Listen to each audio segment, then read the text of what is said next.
हमारा सबसे बड़ा दुश्मन कौन है? अहंकार, धन या शक्ति? आइए समझते हैं इस कथा के माध्यम से।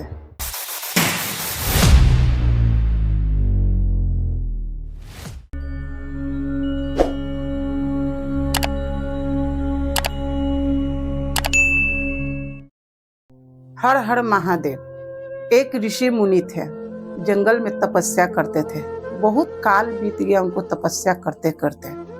जब एक दिन आंख खोले तो उनको बहुत जोर से भूख लगा था। इधर उधर देखे, कुछ भी नहीं था। तो उस पेड़ पर देखे, पेड़ पर एक बगुली बैठी हुई थी। जैसे नजर ऊपर करे, बस बगुली उनके ऊपर विष्टा कर दी। अब विष्टा करने के बाद उनमें इतना अहंकार, इतना क्रोध उत्पन्न हो गया कि उस बगुली के ताकते भर तुरंत भस्म हो गया बगुली। अब इनमें पूरा अहंकार जागृत हो गया कि हमें तपस्या के फल हमको मिल गया है, हमें बहुत शक्तियां आ गया है, इसीलिए तो हमें ताकने मात्र से वो बगुली जल कर भस्म हो गई।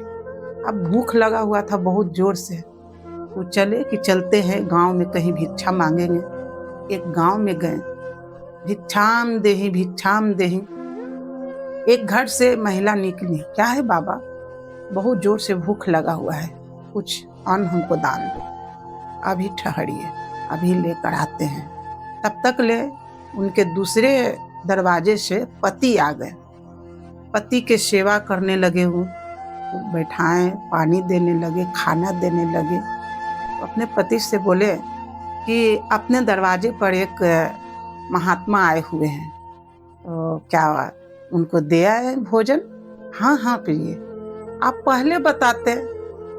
जाइए जाइए, जल्दी से न देकर आइए उनको। देरी हो गया, लेकर गए भोजन। अब इतना क्रोध किए, इतना क्रोध किए कि एक महात्मा को दरवाजे पर खड़ा करके, घर में तुमको रहने में शर्म नहीं लगता है? अरे महाराज माफ कर दीजिए, हम घर में कुछ और काम नहीं कर रहे थे, हमारे पति देव आ गए थे, उन्हीं को हम सेवा कर रहे थे। पति क्या होता है पति? अरे महाराज, हमारे लिए तो हमारे पति ही ईश्वर है, हमारे पति ही भगवान है। हम पतिव्रता नारी हैं, इसलिए हमें पति का सेवा करना ही धर्म मानते हैं। ये सब हम नहीं जानते हैं, हम अभी श्राप दे देंगे। ए बाबा, महिला बोली, ए बाबा, वो मत समझिएगा, जो जंगल में आप एक बगुली को भस्म कर दिए हैं वही समझ रहे हैं हमें। आप तो एकदम मस्तक झुका लिए। वो ऋषि मुनि बोले कि अरे वो बगुली जंगल में वो जली है, इसे कैसे पता? बोले कि तुम्हें कैसे पता देवी? कि बाबा, हम ज्यादा पूजा पाठ नहीं करते हैं, ना हम कहीं तीर्थ धाम करते हैं, हमें कोई ज्ञान नहीं है, लेकिन हम पति का सेवा करते हैं। जो हमारे पति देव कहते हैं वही हम करते हैं, इसी से हमें शक्तियां आया है।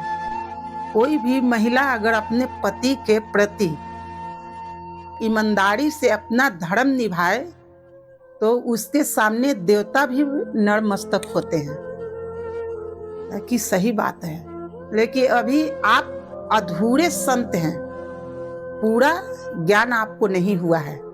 अगर पूरा ज्ञान आपको हो जाता तो आप में अहंकार इतना नहीं आता।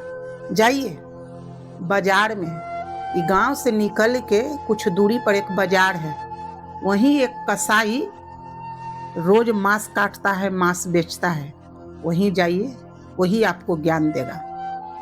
बोला कि ठीक है। जा रहे हैं, जा रहे हैं, जा रहे हैं, जा रहे हैं, जीते जीते जीते जीते सोच रहे हैं कि एक घरेलू महिला, एक साधारण सी इंसान को सेवा करके इतना शक्ति कैसे प्राप्त कर सकता है?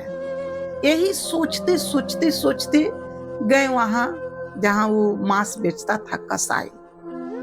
वहां जाके देखे तो काट रहा था, 1 किलो 2 किलो 4 किलो 5 किलो मांस बेच रहा था।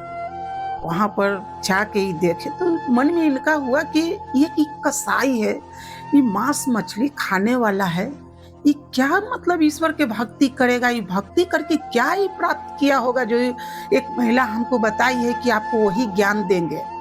क्या ऐसा हो सकता है? वहां पर गए, खड़ा है, कुछ नहीं बोले। कसाई बोला, आइए आइए महाराज बैठिए। गांव के बाहर जो एक महिला है वो भेजे हैं ना आपको। अब हैरान, संत हैरान थे कि आखिर इसे कैसे पता कि एक गांव का महिला है वो हमको यहाँ भेजे। लेकिन ये बताइए आपको कैसे पता कि वो हमको भेजे? ठीक है, हाथ उठ धोए, वहीं एक आदमी के दुकान पर रख दिए वो कसाई और ले गए अपना घर। बैठाए, टूटा फूटा झोपड़ी था, एक कोना में भगवान का मंदिर बनाए हुए थे, मिट्टी का घर था, उसी में अपना भगवान को ठाकुर जी के रखे हुए थे। बोले कि आप बताइए आप में इतना शक्ति कैसे आया और उस महिला में इतना शक्ति कैसे आया कि जो चीज नहीं देखा है उसको कैसे जान लेता है आदमी। तब वो बताए कसाई कि बताते हैं, देखिए भगवान को भक्ति यहाँ से होता है, निष्ठा से होता है, ना कि कोई जात, ना कोई पात, ना कोई ऊंचा, ना कोई नीचा, ना कोई धन, ना दौलत। ईश्वर का भक्ति तो मन से होता है।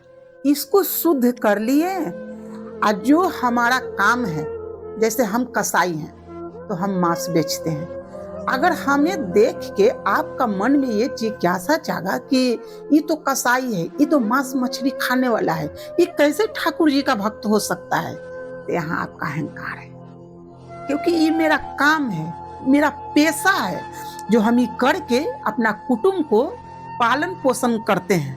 पालन पोषण करते हैं, कुटुंब मतलब परिवार, उसको हम पालन पोषण करते हैं और इसी को हम पूजा मानते हैं। जो नित्य कर्म होता है वो करके सुबह सुबह अपना भगवान के थोड़ा याद कर लिए, थोड़ा ध्यान कर लिए और उसके बाद अपने दुकान पर चलाए। जो मेरा रोज का काम है वो हम रोज मांस काटते हैं, रोज बेचते हैं। जिस दिन ईश्वर का कृपा होगा ये छोड़ा देंगे और नहीं तो हमारे लिए ही पूजा है। महिला का भी, महिला एक घर के साधारण सी महिला है, वो अपने पति का सेवा करके उतना ज्ञान, उतना शक्ति अर्जित किया है। ऐसा हो सकता है? तो एकदम आपको जब एक विष्ट किया चिड़िया तो आपको क्रोध जागृत हो गया, आंख से चिंगारी निकला, वो मर गया। आपका इसमें कोई योगदान नहीं है। वो चिड़िया का लिखा हुआ था उसी समय मरना। आपको अहंकार जागृत हुआ कि हमारे शक्ति से वो चिड़िया मरा है, लेकिन आपका यहाँ कोई योगदान है, ये नहीं है। जब ईश्वर जो चाहता है, जिसको चाहता है, जैसे चाहता है वैसे होता है। ईश्वर के बिना मर्जी के पत्ता नहीं हिलता है। हम आप कुछ कर लीजिएगा तो नहीं, बात तो एकदम सही है कि आज से आप इस सब के अलग रख दीजिए, एक सही संत बनिए। आपको क्रोध पर नियंत्रण रखना बहुत जरूरी है। अगर क्रोध पर नियंत्रण नहीं रखें तो जितना आप सिद्धियां प्राप्त कर लें, जितना शक्ति आप प्राप्त कर लें, अगर क्रोध करके किसी का दिल दुखा दिए हैं तो सारा सिद्धियां, सारा शक्तियां नष्ट हो जाएगा। तो हमें भी ये समझना चाहिए कि हमारा जो काम है, हमें छोटा बड़ा कभी नहीं हम समझेंगे कि मेरा लिए छोटा है, हमारे लिए बड़ा है। जो हमें काम मिला है, घर का काम, महिला है तो घर के काम अपने जिम्मेदारी से निभाइए, जिम्मेदारी से अपने परिवार के पालन पोषण कीजिए और उसी में रह के अपने मन को शुद्ध कीजिए और मन को शुद्ध करके ईश्वर को पुकारिए। ईश्वर कहीं दूर नहीं है, आपके पास है। वो कहते हैं कि तुम्हारा वस्तु की हमको जरूरत नहीं है, बस तुम्हारा मन का हमको जरूरत है, तुम्हारा भाव का हमें जरूरत है। फिर देखिए आप में अपार शक्तियां आएगी। कहाँ से आएगी, कैसे आएगी, आप समझ नहीं पाइएगा।